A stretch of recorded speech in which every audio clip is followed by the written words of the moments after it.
Nottingham forest, যে টিমটা গত মৌসুমে রেলিগেশন জোন পার করতে হিমশিম খাচ্ছিল, সেই টিমটা এবার প্রিমিয়ার লিগের পয়েন্ট টেবিলে টপ 3-তে অবস্থান করছে। আপনাদের সবাইকে আমার আলটিমেট ফুটবল ভিশন চ্যানেলে স্বাগতম। আজকের এই ভিডিওতে আমরা মোস্ট আন্ডারডগ টিম নটিংহাম ফরেস্টকে নিয়ে আলোচনা করব। নটিংহাম ফরেস্ট 1977-78 মৌসুমে প্রথমবারের মতো দ্বিতীয় ডিভিশন থেকে প্রথম ডিভিশন অর্থাৎ বর্তমানে যেটাকে আমরা প্রিমিয়ার লিগ বলি সেটাতে উত্তীর্ণ হয় এবং সেবার তারা প্রিমিয়ার লিগ জয়লাভ করে। প্রিমিয়ার লিগ জয়ের পরের দুই মৌসুম অর্থাৎ 1978-79 ও 1979-80 মৌসুমে পরপর দুইবার ইউরোপিয়ান কাপ জয়লাভ করে, যা বর্তমানে চ্যাম্পিয়ন্স লিগ নামে পরিচিত। তবে 1999 সালে প্রিমিয়ার লিগ থেকে অবনমন হওয়ার পর ক্লাবটি দীর্ঘ সময় শীর্ষ লিগে ফিরতে পারেনি।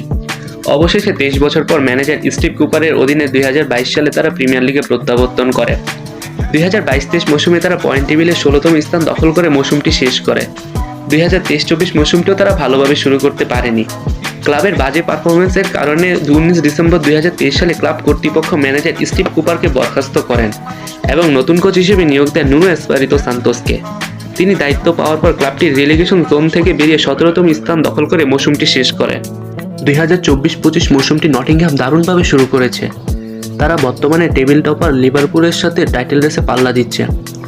অনেক ফুটবল বিশ্লেষকরা মনে করছে নটিংহাম ফরেস্টের এই সাফল্যের কারণ হচ্ছে বিগত ট্রান্সফার উইন্ডোগুলোতে অডেল অর্থ খরচ করা। শুধু অডেল পরিমাণ অর্থ খরচ করলেই কি সফল হওয়া যায়? উত্তরটা হলো না। অডেল পরিমাণ অর্থ খরচ সফল হওয়ার একটি ধাপ বলতে পারেন। সফল হতে হলে যে সঠিক পরিকল্পনা লাগে সেটি ক্লাব কর্তৃপক্ষ ও ম্যানেজার দারুণভাবে করছেন। নুনো এসপারিতো সান্তোস মূলত কাউন্টার অ্যাটাক ও কুইক ট্রানজিশন নির্ভর ফুটবল খেলে।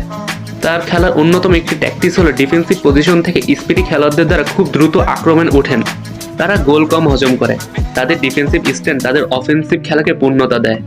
এক্ষেত্রে ফরেস্ট মাঠের বিভিন্ন অংশে অ্যাগ্রেসিভ প্রেস করে এবং দ্রুত বল রিগেন করে। ফরেস্ট মূলত মাঠের দুই প্ল্যাঙ্ক দিয়ে দ্রুত আক্রমণে ওঠে।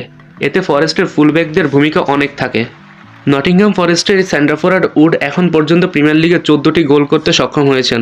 তার এই 14 গোলের পিছনে সবচেয়ে বেশি অবদান হলো ফরেস্টের নাম্বার 10 গিভস হোয়াইট এবং তাদের মিডফিল্ডার অ্যান্ডারসনের। নটিংহাম ফরেস্টের এই উন্নতির পিছনের অন্যতম কারণ হলো তাদের স্কটিশ মিডফিল্ডার অ্যান্ডারসনের কারণে, যিনি একে পুরো মিড কন্ট্রোল করেন ফরেস্টের।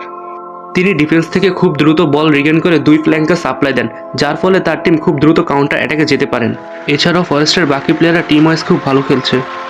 2015-16 মৌসুমে পুরো বিশ্বকে চমক লাগে লেস্টার সিটি যেভাবে প্রিমিয়ার লিগ জিতেছে। কি মনে আপনাদের? নটিংহাম ফরেস্টও কি পারবে পুরো বিশ্বকে চমক দেখে এবারে প্রিমিয়ার লিগ টাইটেলটি জয় করতে?